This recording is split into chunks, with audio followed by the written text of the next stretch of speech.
Hello அஸ்ஸலாமு அலைக்கும் friends, welcome to options recipes. இன்றைக்கி நம்ம ரெசிபி சேனலில் ரொம்ப டேஸ்டாக அண்ட் டெலிஷியஸாக இருக்கக்கூடிய ஒரு பாஸ்தா ரெசிபி தான் நம்ம பார்க்க போகிறோம். இந்த பாஸ்தா வந்து நம்ம எறா சேர்த்து செய்ய போகிறோம். ரொம்ப சூப்பராக ரெஸ்டாரண்ட்டில் சாப்பிட்றதை விட ரொம்ப டேஸ்டியாக இருக்கும். வீட்டில் இருக்க மசாலாஸ் மட்டுமே யூஸ் பண்ணி ரொம்ப டேஸ்டியாக எப்படி பண்ணுறதுன்றதை நம்ம இன்றைக்கி பார்க்க போகிறோம். வாங்க வீடியோவில் போய் பார்க்கலாம். இந்த பாஸ்தா சூப்பராக செய்கிறதுக்கு என்னென்ன பொருள்லாம் தேவைன்றதை பார்க்கலாம். இந்த மாதிரி ஷேப்பில் இருக்க பாஸ்தா நான் எடுத்து வச்சுருக்கேன். 3 வெங்காயம் எடுத்து குட்டி குட்டியாக நறுக்கி வச்சுருக்கேன். 2 பெரிய சைஸ் தக்காளி எடுத்து கட் பண்ணி வச்சுருக்கேன். கொஞ்சம் ஸ்ப்ரிங் ஆனியன் எடுத்து கட் பண்ணி வச்சுருக்கேன். அப்புறம் க்ரீன் அண்ட் ரெட் கலரில் இருக்கக்கூடிய கேப்சிகம் எடுத்து கட் பண்ணி வச்சுருக்கேன். ஒரு 15 போல் எறா எடுத்து நல்லா கழுவி க்ளீன் பண்ணி எடுத்து வச்சுருக்கேன்.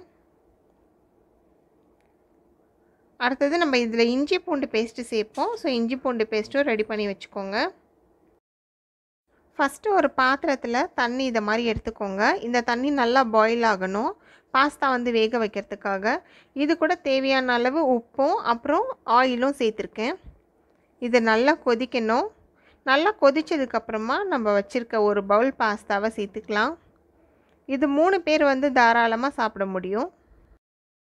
இப்போ நம்ம இதை வந்து ட்ரைன் பண்ணி எடுத்துக்கலாம். இது ட்ரைன் பண்ண உடனே பச்சை தண்ணியில் ஒரு டைம் அலசிட்டு வச்சுருங்க.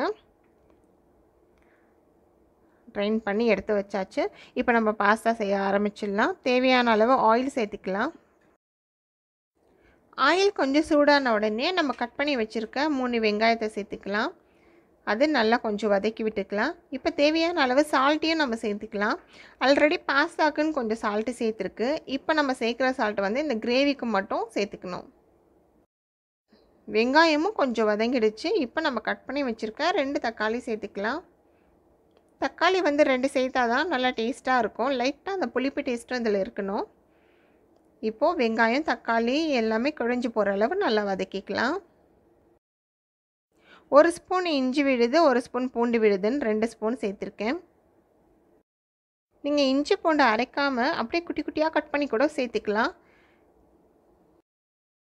இஞ்சி பூண்டோட பச்சை வாசனை போகணும், அது வரைக்கும் நம்ம நல்லா வதக்கிக்கலாம். இப்போ நான் இதில் வந்து எந்த சாஸுமே சேர்க்கலை. Chilli sauce, tomato sauce, soya சாஸ்னு எதுவுமே நான் சேர்க்கலை. வெறும் வீட்டில் இருக்க பொருட்கள் மட்டும்தான் நம்ம யூஸ் பண்ண போகிறோம். மஞ்சத்தூள் சேர்த்துருக்கேன். 1/2 ஸ்பூன் அளவுக்கு மிளகாத்தூள் சேர்த்துருக்கேன். 1/4 ஸ்பூனுக்கு சீரகத்தூள் சேர்த்துருக்கேன். 1/2 ஸ்பூனுக்கு கரம் மசாலா, இதுவும் வீட்டில் பொடி பண்ணது தான். அடுத்தது 1 ஸ்பூன் அளவுக்கு கொத்தமல்லி தூள் சேர்த்துருக்கேன். ஒரு பாதி அளவு இருந்தால் போதும், ரொம்ப ஃபுல்லாக போடணுன்னு அவசியம் இல்லை கொத்தமல்லி தூள். இப்போ இதை நல்லா கலந்து விட்டுடலாம். இந்த மசாலா கொஞ்சம் நேரம் குக் ஆகணும், அதனால் கொஞ்சமாக தண்ணி சேர்த்து இது நல்லா குக் பண்ணிக்கலாம். இது நல்லா கொதித்து எண்ணெய் பிரிஞ்சு வரணும். அப்போ நம்ம எறாவெல்லாம் சேர்த்துக்கலாம். ஃபஸ்ட்டே நம்ம எறா அந்த வெஜிடபிள்ஸ்லாம் சேர்க்க தேவையில்லை. இப்போ பாருங்கள், எண்ணெய்லாம் நல்லா பிரிஞ்சு வந்துருச்சு. இப்போ நம்ம கழுவி வச்சுருக்க எறாவெல்லாம் சேர்த்துக்கலாம். எறாலாம் சேர்த்தாச்சு. இதுக்கு நம்ம வந்து நிறைய எறா சேர்க்கணுன்னு அவசியம் கிடையாது. சும்மா ஒரு கைப்பிடி அளவு எறா சேர்த்தாலே ரொம்ப வாசனையாக ரொம்ப நல்லா இருக்கும் பாஸ்தா சாப்பிட்றதுக்கு. ஒரு கைப்பிடி அளவுக்கு ஸ்ப்ரிங் ஆனியன் நான் சேர்த்துக்கிட்டேன். இதுவும் நமக்கு வந்து நல்ல ஃப்ளேவர் கொடுக்கும். அடுத்தது கட் பண்ணி வச்சுருக்கேன் capsicum, green colour and red colour, அதையும் நான் சேர்த்துக்கலாம். ரெட் கலர் கேப்சிகமும் ரொம்ப நல்ல ஃப்ளேவர் கொடுக்கும்.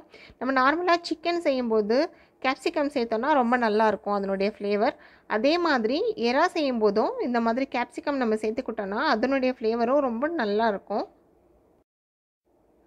மசாலாவில் நல்லா கலந்து போகிற அளவுக்கு இந்த மாதிரி கலந்து விட்டுடலாம். இப்போ நமக்கு எறா வந்து கொஞ்சம் குக் ஆகணும், அதுக்காக கொஞ்சமாக தண்ணி சேர்த்துக்கலாம்.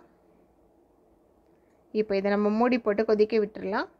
எறா நல்லா குக் ஆனதுக்கப்புறமா நம்ம திறந்து பார்க்கலாம்.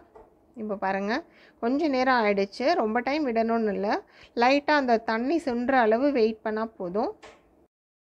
இப்போ பாருங்கள், இதில் பாட்டம் தெரியுது, தண்ணி அதிகமாக இல்லை. இந்த மாதிரி ஸ்டேஜில் நம்ம வந்து வேக வச்சு எடுத்து வச்சுருக்க பாஸ்தாவை இது கூட சேர்த்துக்கலாம். பாஸ்தாவை பார்த்தாலே உங்களுக்கு தெரியும், நல்லா உதிரி உதிரியாக வந்திருக்கு. ரொம்ப நம்ம வேக வச்சிட்டோன்னா குழஞ்சு போன மாதிரி ஆகிடும். இந்த மாதிரி ஷேப்பு உடையாமல் அழகாக வராது. ஸோ பார்த்து நம்ம பதமாக வடித்து எடுத்துட்டோன்னா ரொம்ப நல்லா சூப்பராக வரும் பார்க்குறதுக்கே. மெதுவாக இந்த மசாலாஸ் கூட நம்ம கலந்து போகிற மாதிரி நல்லா பெரட்டி விட்டுக்கலாம். இது வரைக்கும் நீங்கள் எறால ட்ரை பண்ணதே இல்லைன்னா கண்டிப்பாக ட்ரை பண்ணுங்கள். ரொம்ப சூப்பராக ரொம்ப டேஸ்டியாக இருக்கும். நம்ம எறா சேர்த்து செஞ்சுருக்கிறதுனால ரொம்ப வாசனையாக அப்புறம் ரொம்ப டேஸ்டியாக இருக்கும். சின்ன பசங்களுக்கு கூட ரொம்ப பிடிக்கும், ரொம்ப லைக் பண்ணி சாப்பிடுவாங்க. எப்பயுமே இட்லி தோசை அந்த மாதிரி நார்மல் டிஃபன் சாப்பிட்றவங்க இந்த மாதிரி ஒரு டைம் ட்ரை பண்ணி பாருங்கள், இது உங்களுக்கு ரொம்பவே பிடிக்கும். இது அப்படியே ஒரு 5 நிமிஷத்துக்கு மூடி வச்சுட்டு அதுக்கப்புறமா ஆஃப் பண்ணிவிடுங்க. ஆஃப் பண்ணும்போது கொத்தமல்லி தழையோ இல்லைனா ஸ்ப்ரிங் ஆனியனோ தூவி விட்டு ஆஃப் பண்ணிக்கலாம். அவ்வளோதான். இப்போ நம்ம சுட சுட சர்வ் பண்ணால் ரொம்ப நல்லாயிருக்கும். இந்த வீடியோ உங்களுக்கு பிடிச்சிருந்ததுன்னா லைக் பண்ணுங்கள், ஷேர் பண்ணுங்கள் அண்ட் மறக்காமல் அஃப்ஷீன்ஸ் ரெசிபீஸ்க்கு சப்ஸ்கிரைப் பண்ணுங்கள். மறக்காமல் பெல் ஐக்கானை ப்ரெஸ் பண்ணிக்கோங்க. Thank you friends.